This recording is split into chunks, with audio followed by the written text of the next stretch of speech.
Hello everyone. Today we will be discussing about the fundamentals of REST API.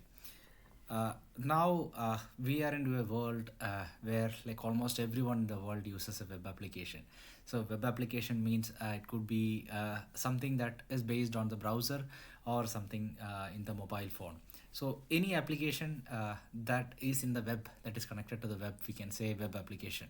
So long back, if you see the applications, most of them were like I mean, it was not mostly web because that time internet was not so popular and it was not so available to everyone. So it was mostly desktop applications or standalone applications or static applications. So after that, the basically the era of dynamic web applications started. So and now if you see now almost everything is in our mobile. It is all web applications, so dynamic applications, and every day we get different updates, new features, and almost everything under the sun is automated through these applications. So today we'll be discussing about the fundamentals of what is going behind these web applications, that is basically REST API. So we'll discuss about that. Okay, so what is REST API? So that is the main question here. So let's before discussing about REST API, let's discuss about what is an API. So API stands for Application Programming Interface. So this is one of the nice cool feature that is required, and that is basically like you can see this almost everywhere. Okay, so I'll explain like what is this API. So let's say we have a system. Okay, so uh, I'm not talking I'll give an example. This is not related to software, but you take it take the basically the meaning of that. So let's think about a car. Okay, so this car has engine, it has so much of internal complexities. Okay, so this has so much of internal complex components, but from a driver's perspective, what we are getting steering, we are getting accelerator, brakes, clutch or gear, whatever, based on automatic or manual, and the basic functions. So that is something that is usable by the end user. Okay, so but if you see under the hood, under the bonnet, if you see, you can see very complex component, but that is not directly exposed to the end user. So end user will be, they will be interacting with the car through this interface. Okay, so the steering is an interface. Okay, accelerator is an interface, gears, clutch, the speedometer, it's an interface. So through this, like, the communication happens. So if you see the overall interaction, driving is basically what, it's a protocol that that defines, or that tells how to interact with the vehicle. And if you drive any vehicle, you just need to learn driving. Once you know driving, you will be able to drive almost every vehicle. Okay, so that means it's a protocol. Okay, so we can relate API with this cars example.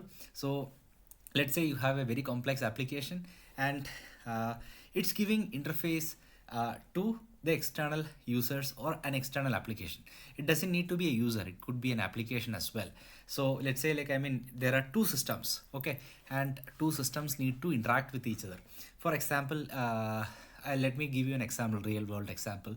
So think about airline companies. So we have multiple airline companies, and you can see websites like expedia.com or makemytrip.com or skyscanner. So all these websites are completely different third party companies which doesn't have any direct relationship with these companies, but we are able to book these tickets from these websites. Okay, trip.com, housebooking.com, all these sites, from these sites we are able to make booking in the airline. Okay, and the booking happens from the third party websites interface itself. How the interaction happens between this third party website and the airline.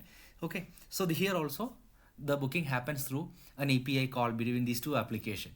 So the booking application, the third party application, will be one application. So here, so let's think about this case. So we have two applications, application 1, application 2. Let me erase this. Okay, so app 1, app 2.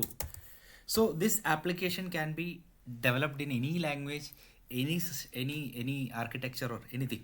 So but app, let's say like this is our airline company's application system,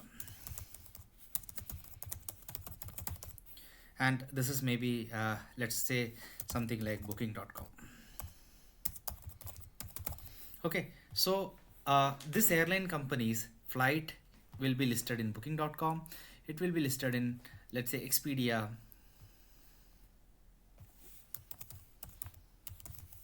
Okay, so this Expedia application, the way it is developed, it could be completely different from booking.com. The technology different used in Expedia, booking.com, airline company, all these three might be completely different. But what this airline company will do is they will basically expose a service, okay, and they will define, if you make booking, if you basically give me a request, if you make a request in this particular format, okay, to me, okay, so then what will happen, I will accept your request. So what will happen, like this, if any, so like this, if any company, let's say a third company, so like Expedia, if like somebody else, abc.com, abc.com comes with an application, they also can interact with the airline companies booking. Okay, so that means it is just about like an API integration. Okay, so but they will not, Expedia will not have any details about like the internals of this application, or like the staffs, operators, or the remaining info about like the airline company. This will have only the details. Expedia or booking will have only the details about the flights, schedules, seats, what is available, what is not available, those details. They may not have the already like the booked the details of like the passengers or anything. They'll have only the details of the seats, okay, schedules, then the currently available seats, schedules, and the flights. I hope this example is clear. Okay, so in another example, it is not related to software.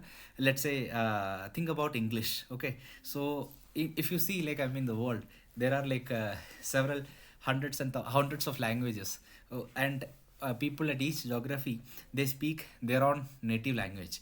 But when it comes to business communication, so majority of the world speaks English. The reason is people know English. We need a common language to speak and understand. So that's why we use English, right? So this is about I'll we cannot relate English with this REST API, but just trying to explain. So what is API? So API maybe like the cars example will be much better. English we can say like it is a standard. Okay, so maybe it can be related to REST API. So that we'll discuss after this. But I hope the concept of API is understood here. So this could be anything. Okay, so right now I have explained about a booking system, but it could be like let's say you can see there are some systems, let's say smart energy meters. Okay, smart energy meters, that nowadays it is very popular. It is there in almost it is getting installed in almost all the housing. Okay, so from the smart energy meter, if you see, we can basically tap the data. We can collect the data through some specific protocol. Okay, so if you see, that is also an API. Okay, so but if you try to, will we be able to tamper the data? No, it won't allow us to tamper the data. But what it will allow is, it will give read access to the consumption. Okay, so that is also an example of API. Okay, so it's not REST API, but it is a different type of API. So it may use like some protocol, RS485 or something else. So depending upon the protocol, the communication will happen, but still it is an API. Okay, I hope the example of API is clear to you, and this is what we call API, Application Programming Interface. So an interface to interact with the application. So the interaction can be made from another application or from a user.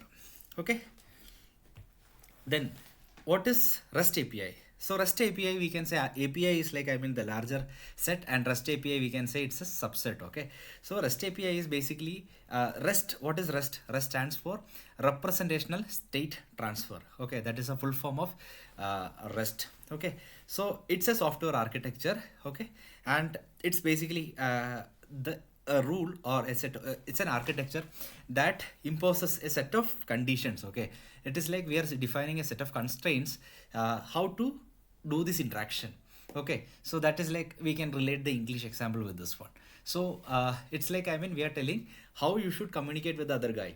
So that is, and that we are defining in a rule, so that it is a standard rule across everyone, so everyone can understand how to communicate with the other guy. Okay, so this REST API is basically created to manage the communications in the complex network like internet. So I think, I mean, you already understood. Basically, it is defined to streamline the communication process of mostly within the web applications in the internet. Okay, and any API so that uses REST architecture is called RESTful API or REST API. So people call RESTful API, REST API, RESTful web services. So all these basically tells, or, I mean, it is pointing to the same thing. It is a REST API. Okay. So now let's discuss about the principles of REST architecture. Okay, so one is, the first main point is statelessness. Okay, what is statelessness? So REST API, so the fundamental architecture of a REST API is, it has two parties. Let's think about, like, I mean, the simple architecture of a REST API. So two parties. So one is the server, okay, who is the provider, and client, okay, who makes the request. Okay, so here the communication will be mostly client will make a request to the server. Okay, this will be the first activity, and based for that request, server will give the response back to the client. Okay, it is basically upon the request of client only the server will be giving the response. Okay, so this is like request response mechanism. Request response. Okay, so this request and response, so one complete cycle, we can say request and response is a complete cycle.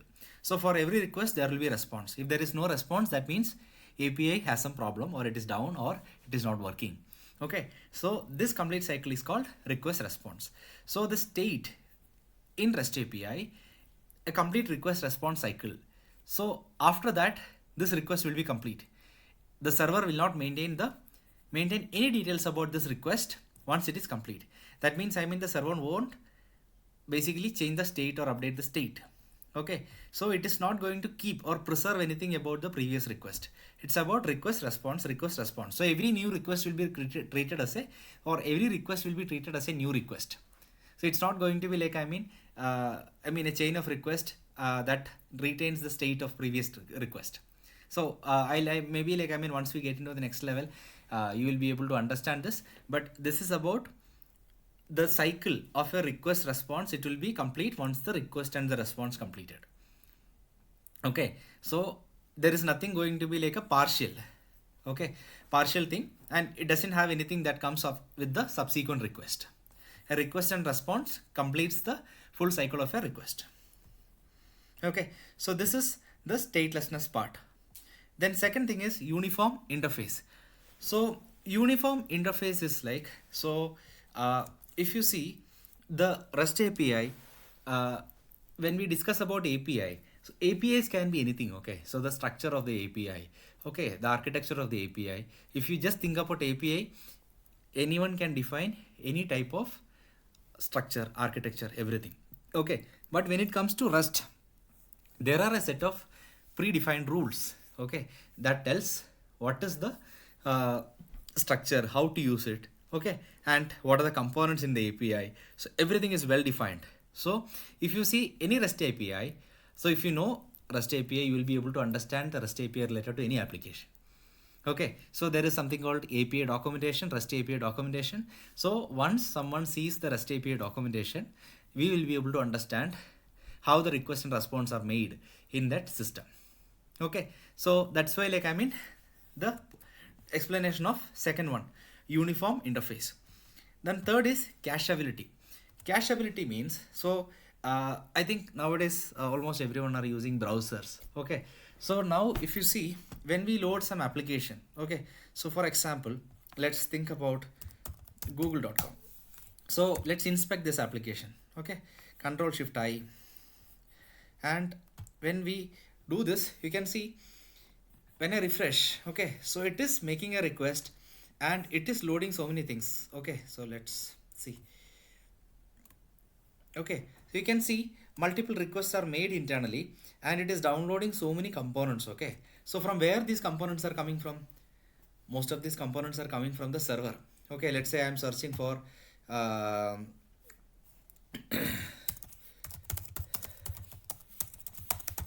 latest cars 2023. Okay, I'm searching for this. So from where this information is coming from? So this request I made from my laptop. Okay, and this response is coming from the server, which is sitting somewhere in Google's data center. Okay, so this is the request response structure, and here also it uses REST API. And if you see this web page, you can see, like, I mean, some of these images, okay, icons, everything. So even if I refresh the page, it may not get downloaded in all the cases. You see, now as part of my operation, you can see it's around 2.3 MB megabyte of data got transferred. Okay, and what if you see, if you observe here, some of these contents might not be downloaded every time. It will be cached in the browser itself. So here, what is my browser? It is my client application. Okay, it's my client application. In case of a mobile application, what will happen? The mobile app is the client application, and in case of like a desktop or some, I mean, basically like a general web application, browser based application, my browser is the client. Okay, the request will be made from the browser and it will be rendered from the server.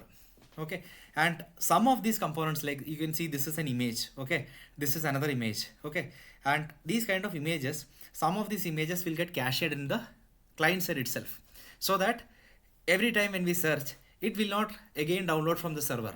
Okay, and here you can see, here in the browser itself, if you see, there is an option disable cache. Disable cache means here, this is basically the part of a dev tool. So in the Chrome, if you disable the cache, what will happen? It won't store anything in the browser.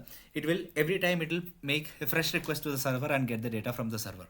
So that is something called cache. Okay, so REST API supports cacheability. So that means the client can cache some of this information to avoid frequent download of the same data from the server, and it can refresh the cache periodically. Next is layered system architecture. So right now, if you see this architecture that I drew, so it is a simple server client application. Okay, so I made a request, the server gave me a response. But in the real life application, okay, so if you just make it open, what will happen? Now it's not like, I mean, not all the people are very good, right? There are some smart, I mean, basically wicked people also. They hack the systems. I'm talking about like the hackers who basically do bad activities in the servers, okay, systems, software systems. So just to basically, like, I mean, avoid all those kind of vulnerabilities, there are various layers, okay, before this. So that will have, so this request, basically this APIs will be secured. Okay, and even in the servers also, there will be proxies, load balancers. Okay, so those things will be there before the server, between the server and the client. Okay, firewalls will be there. Okay, proxies will be there, and also API itself will have several layers of security. So we'll have layers of security within the API. So for authorizing, authenticating the request, everything. Because if the request is not coming from a genuine client, it will what, reject the request. For example, banking application. Okay, so login. Okay, a login means if it's open to everyone, what will happen? It's a problem, right? So others can also access sensitive information of people, bank details, money, everything, right? So that's why the API is secured. Okay, and if you see the data center also, there will be other layers before your request reaches the server. That's why it's called layered system architecture. Then the last part, it's an optional part, code on demand. Code on demand, it's for example, what to say, so in maybe, like, I mean, in some of this web application, so there can be some fields, okay, forms. Okay, so there numeric fields will be there. So there I am entering some string field. Okay, let's say there is something that tells that asks your age. It's a field that asks your age. Okay, and if I am putting a string word over there, okay, or a character over there, it usually tells it has to be a number, right? Age has to be a number. So this is a validation at the client side, right? So it can be, see, we can actually do this validation at the client side doing the JavaScript, like I mean at the client side itself, or even we can basically do an on-demand code basically from the server side. Okay, so server can transmit basically a JavaScript kind of thing. Okay, and it can do this validation at the client side. Okay, that's why like I mean code on demand, we can transmit basically small logics from the server to the client. Okay, and it can do some operations on at the client side. So this is basically code on demand. So these are the fundamental principles of Rust architecture. So there is nothing to basically like by heart. Long back when internet was like I mean kind of like not much available to everyone, this is something a topic to by heart. But now it is, we are into the internet, everyone is using this, we just need to understand what we are using. Okay, so we just need to think about our Google, I mean basically the Chrome, Facebook, or any internet banking application, or any mobile apps. Okay, so it works in this way. You think about like I mean how you are interacting with Facebook. So you are using the same login page. Okay, your friend is also using the same login page, but when you enter the username and password of yours, you will get into your details. Okay, and you are getting the data of all basically the feeds from all the other people once you log in. From where this information is coming, it's coming from the server, and you are the client. Okay, so there are multiple request and response in, if you see this, just this simple example that I told with this Google search. Okay, so latest car. Okay, so this itself you can see several hundreds of requests are getting made from this browser to the server. Okay, so that is why like I mean you are getting the response here. Okay, so like this complex web applications will have multiple APIs, multiple REST endpoints. Okay, and based on that you are seeing the interface outside. I hope my explanation is clear.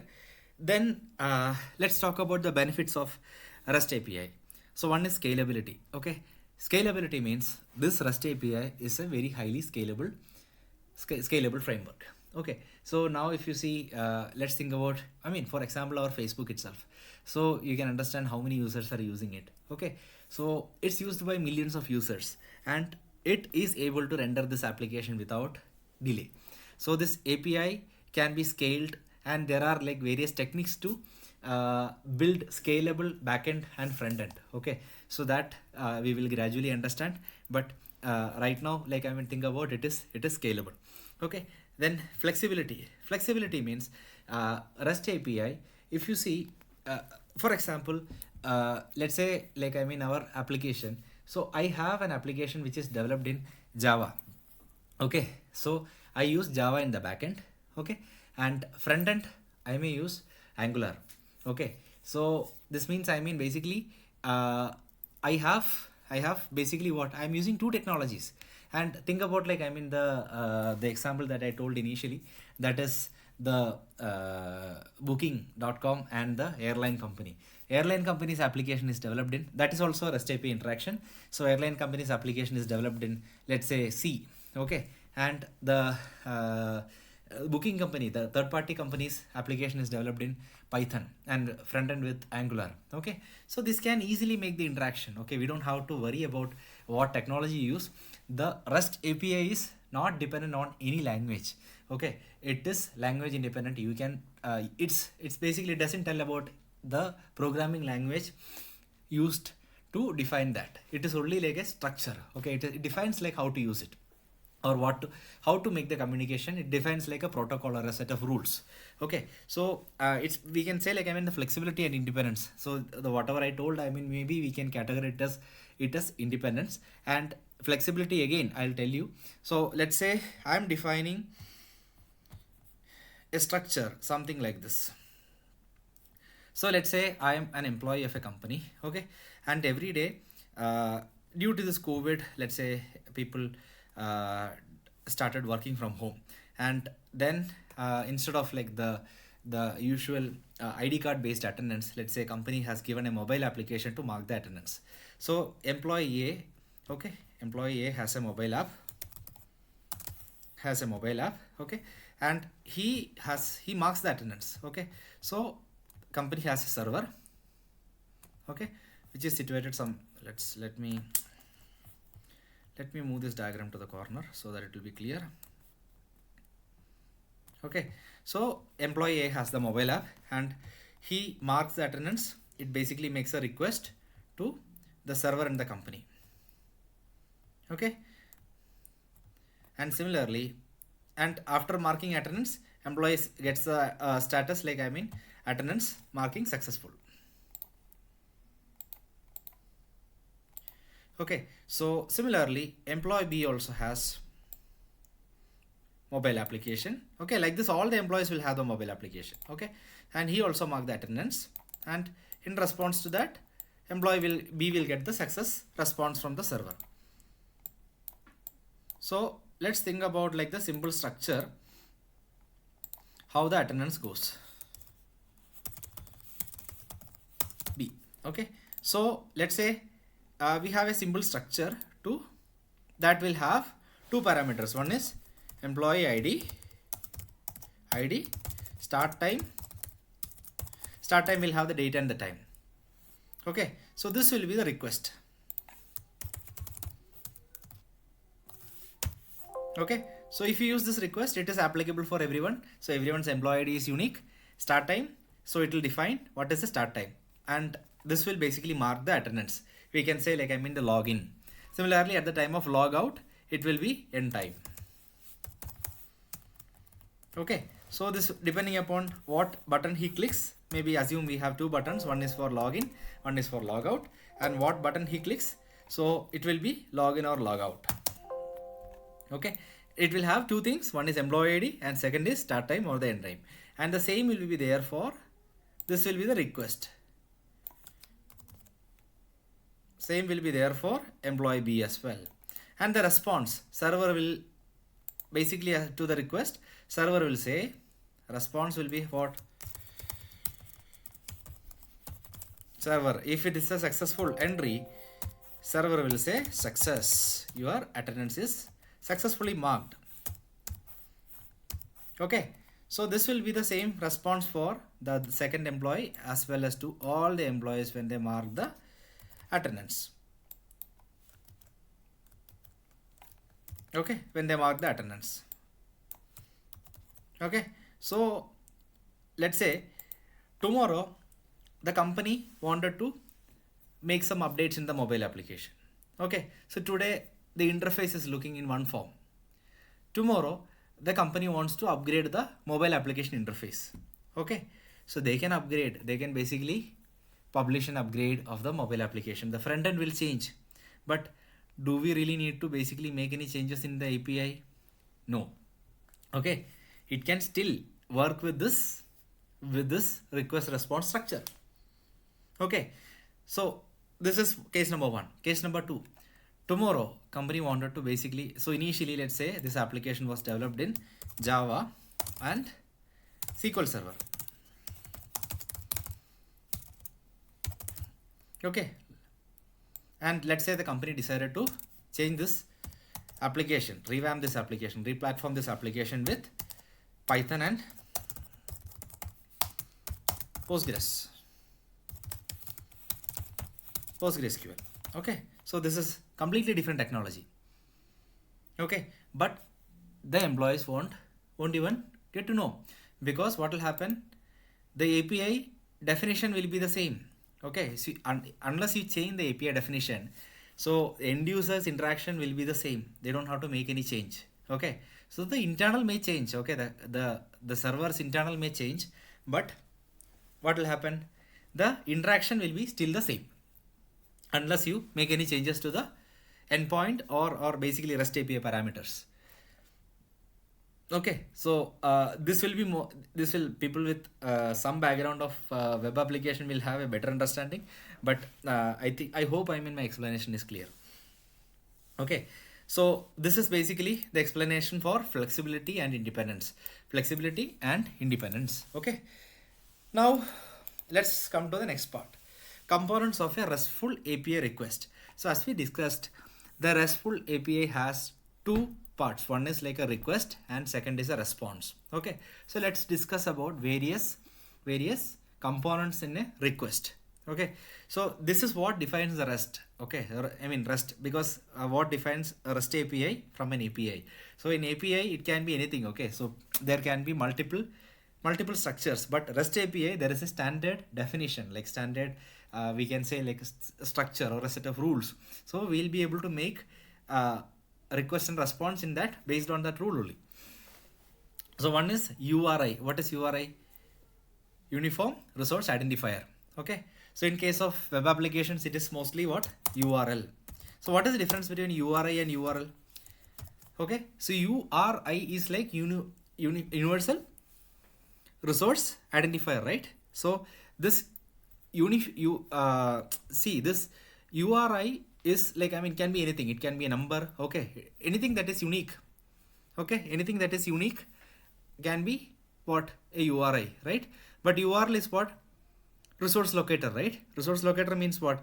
It has to be like a web URL. Okay, so URL is, we can say it's a subset of URI. Okay, then next is, so this is one component. Definitely we need a URL. And second part is request method. Okay, there are some set of standard methods defined in REST API. So those are get, post, put, delete. I'll explain like what is get, what is post, what is delete. Okay, so then next part is a payload. Okay, payload is something that is getting passed, okay, as part of the request. Okay, this is mostly happens with post and put request. Okay, so but with get and delete, mostly like, I mean, the URL and the arguments or the parameters will be there, and but for put and post there will be a payload associated with the request. And HTTP headers. So HTTP headers, as you can see here, this is the example, right? So here if you see, if you take any request, okay, if you take any request, you can see, yeah, this is the best example. Okay, if you click on, this is a request, get data sync LDS endpoint. Okay, so you can see it is hitting, making an API call to some YouTube API. Here you can see headers. There are a set of headers associated with the API. Okay, so this tells the server, like, I mean, it could be something related to authentication. It could be something about the content type. Okay, so if you see, you can see content encoding, content type. Okay, cross origin, then date. Okay, then expire. It's something like, I mean, expires. It could be the cookie expiry time. Okay, permission policy. There are some there can be any type of headers. So this is one component. One is header.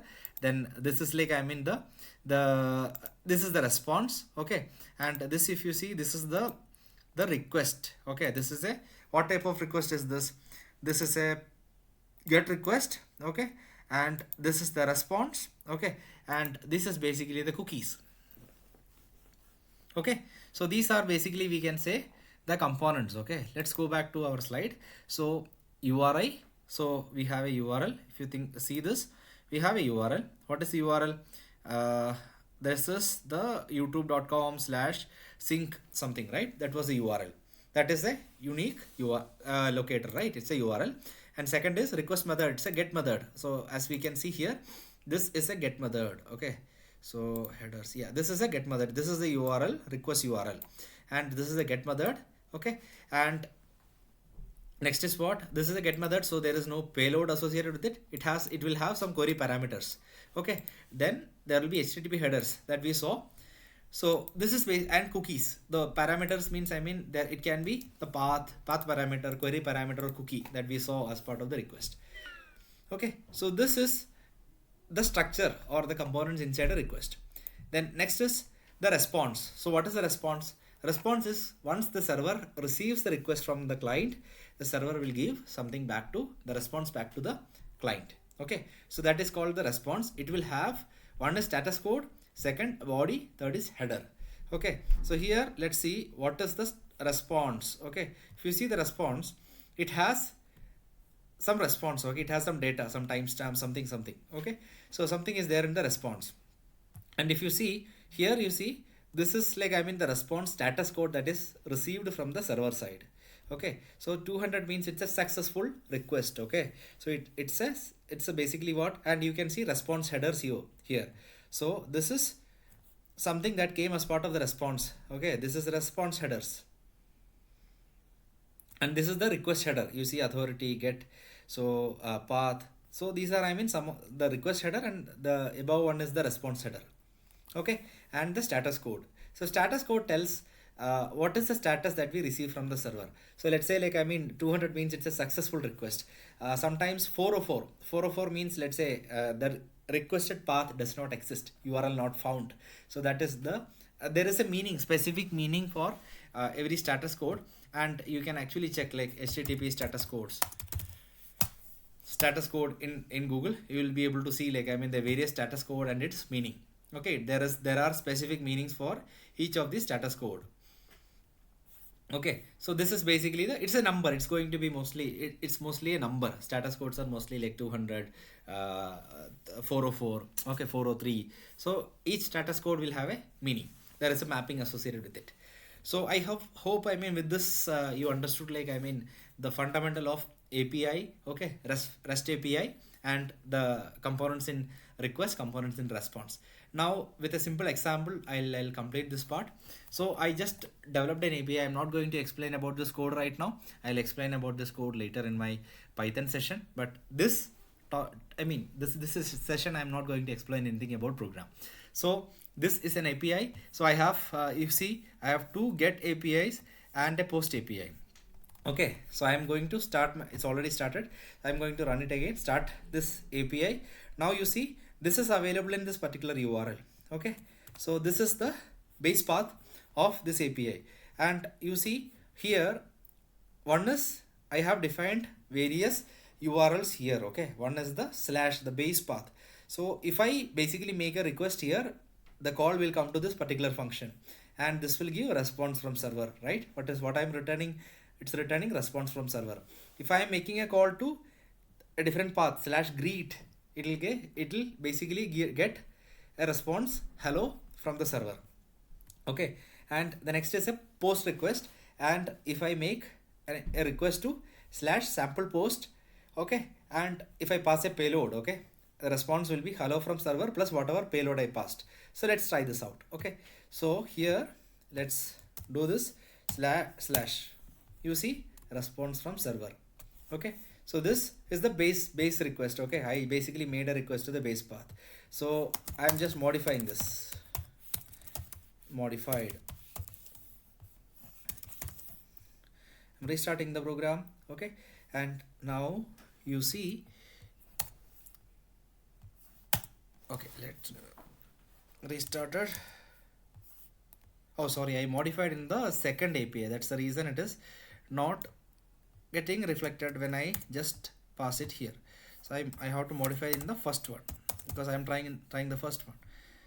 Let me restart again, and now if I refresh here, see, response from server modified. That means, I mean, it's sending a request here and server is responding something back. So this is a very simple API. Okay, so in general, I mean, the real world APIs are very complicated. So it depends on, like, I mean, the use case. Second is greet. Let's make a request to / greet. Okay, so hello from server. So you can see the call came here, and you can see the request here also. So the second request got hit to / greet. Okay, so at the bottom you can see this one. And now let me make a request to sample post. Okay, so the request that I am directly calling from the browser, it is all get request. Okay, now it's showing method not allowed. Okay, let me open the inspect. Okay, so let me call it again. You see here, you can see I made a request to this URL. The request method, it went like a get. I'm trying to hit a post method, but since I hit from the browser, okay, from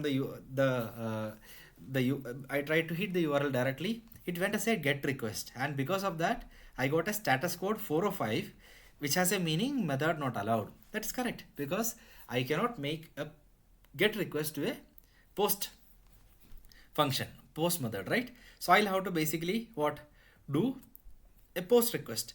So for making a post request, what I'm going to do is I'm going to open my postman. Okay, so postman, I'm selecting the request method as post and http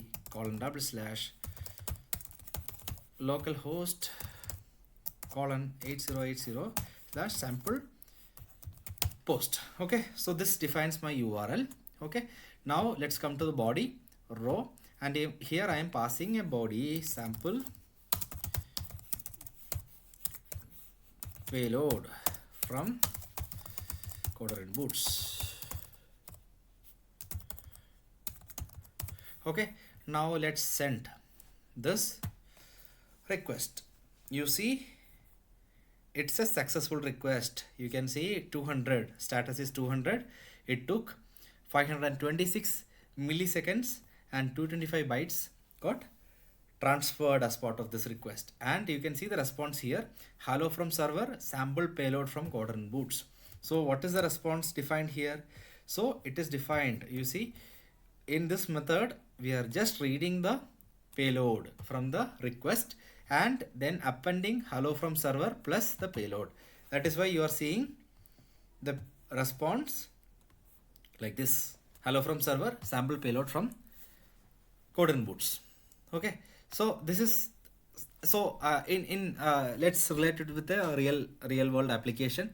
So the code that is running in my IDE, this will be from the server. Okay, this will be located in the server, and I have a web URL. Okay, right now I have used localhost, but let's say I have a public IP. Okay, so then I just need to use this IP. So here itself, if you see, you can see it is giving a local IP. This is the local IP of my laptop. Okay, so if I try to hit this API from any other device in my local network, okay, this API will be accessible to all the machines. So similarly, if I expose it outside, what will happen?